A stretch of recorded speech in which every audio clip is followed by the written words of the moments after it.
السلام علیکم viewers, welcome to my YouTube channel. قصے کے آغاز میں ہم دیکھتے ہیں کہ سر طلحہ سر عابد کو ہاسپٹل سے گھر واپس لے آتے ہیں۔ موہت انہیں بالکل ٹھیک ٹھاک دیکھ کر گلے سے لگا لیتا ہے۔ دوسری طرف روشی روہیل کا حال احوال لیتی ہے مگر وہ اپنی حرکتوں سے باز نہیں آتا۔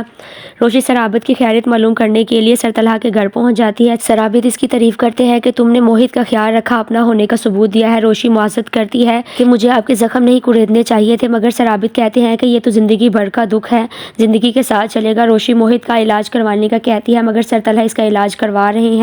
دوسری طرف سلیقہ ولیمے کے لیے ہال بک کروا لیتی ہے، جبکہ شادی کے لیے ماہی کے گھر والوں نے ہال بک نہیں کروایا ہوتا تو دادی کہتی ہیں کہ گھر میں شادی کریں گے، مگر سلیقہ کہتی ہے کہ میرے سسرال میں میری ناک نہ کٹوانا۔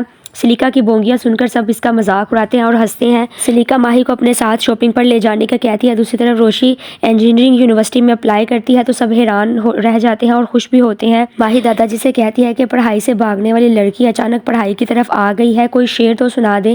تو دادا ایک شعر سناتے ہیں، یہ جو لاہور سے محبت ہے یہ کسی اور سے محبت ہے۔ یہ سن کر روشی شرما جاتی ہے، وہ سر طلحہ کو پسند کرنے لگی ہے۔ پھر ہم دیکھتے ہیں کہ سر عابد سر طلحہ کو فورس کرتے ہیں کہ میرے اور موہت کے بارے میں سوچو، مگر سر طلحہ خود کو اپنی بھائی اور بھابھی کی موت کا ذمہ دار سمجھتے ہیں کہ میرے تیز گاڑی چلانے کی وجہ سے میرے بھائی اور بھابھی کا ایکسیڈنٹ ہوا۔ سر عابد اسے سمجھاتے ہیں کہ ایکسیڈنٹ تمہاری وجہ سے نہیں ہوا، مگر سر طلحہ درد میں روتے ہیں اور تکلیف کا شکار ہو جاتے ہیں۔ بظاہر بہت پروفیشنل اور ٹو دی پوائنٹ بات کرنے والا انسان ایک صدمے سے گزر رہا ہے، اپنے اندر بہت سے دکھ لیے ہوئے ہے۔ وہ سر عابد سے کہتے ہیں کہ میں موہت کے لیے 100 زندگیاں قربان کر سکتا ہوں، مگر میں مزید کوئی نقصان نہیں اٹھانا چاہتا۔ سر عابد اسے گلے سے لگا لیتے ہیں، اسے حوصلہ دیتے ہیں۔ پھر ہم دیکھتے ہیں کہ روشی سر طلحہ کو ایڈمیشن کا بتانا چاہتی ہے مگر وہ ڈائریکٹ نہیں بتاتی، الٹ پلٹ حرکتیں کرتی نظر آتی ہے تو سر طلحہ اسے ٹونٹ کرتے ہیں کہ زیادہ چالاک بننے کی کوشش میں انسان بے وقوفی والی حرکتیں کرنے لگتا ہے۔ روشی یہ سن کر منہ بنا لیتی ہے۔ دوسری طرف سلیقہ ماہی کو پسند کی شاپنگ کروانے کے لیے لے جاتی ہے مگر وہاں جا کر ماہی کی پسند کو ترجیح نہیں دیتی اور اپنی مرضی چلانے کی کوشش کرتی ہے اور دکاندار کے سامنے دونوں کو امبیرس کرتی ہے۔ جبکہ دوسری طرف روہیل سے ملنے جیسمین آتی ہے اور وہاں اسے پتہ چلتا ہے کہ یہ لوگ بہت خطرناک ہیں۔ وہ شادی سے انکار کرتا ہے تو جیسمین کہتی ہے کہ مجھے تم پسند آ گئے ہو، شادی تو میں تم سے ہی کروں گی، اگر انکار کیا تو میرے بھائی تمہیں زندہ نہیں چھوڑیں گے۔ یہ سن کر روہیل ہکا بکا رہ جاتا ہے کہ میری ماں نے مجھے کس سیاپے میں ڈال دیا ہے۔ دوسری طرف روشی ٹیسٹ پاس کر لیتی ہے، سب گھر والے بہت خوش ہو جاتے ہیں۔ وہ کہتی ہے کہ میں یونیورسٹی بھی جاؤں گی اور آفس میں بھی کام کروں گی اور دل لگا کر پڑھوں گی۔ آنے والی قصہ بہت انٹرسٹنگ ہوگی۔ روہیل گھر جا کر اپنی ماں کو سب بتائے گا۔ جیسمین کے گھر والے بہت خطرناک ہیں، ان کے 2 بھائی جیل میں ہیں اور ایک گینگسٹر ہے۔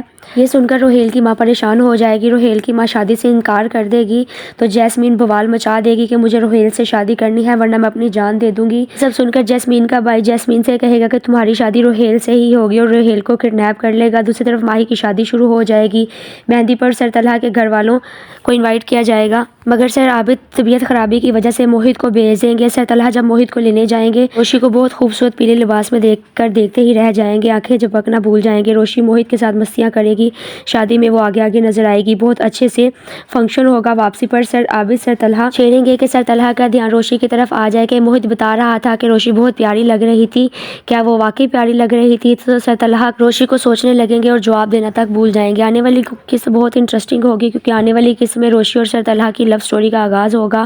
سر طلحہ کو مہندی کے لیے روک لیا جائے گا، روشی سر طلحہ سے ٹکراتی اور ان سے مستیاں کرتی نظر آئے گی۔ آنے والی قسط کا شدت سے انتظار رہے گا۔ اگر آپ سب کو میری ویڈیو اچھی لگی ہو تو ویڈیو کو لائک کر دیں اور چینل کو سبسکرائب کر دیں۔ Thank you.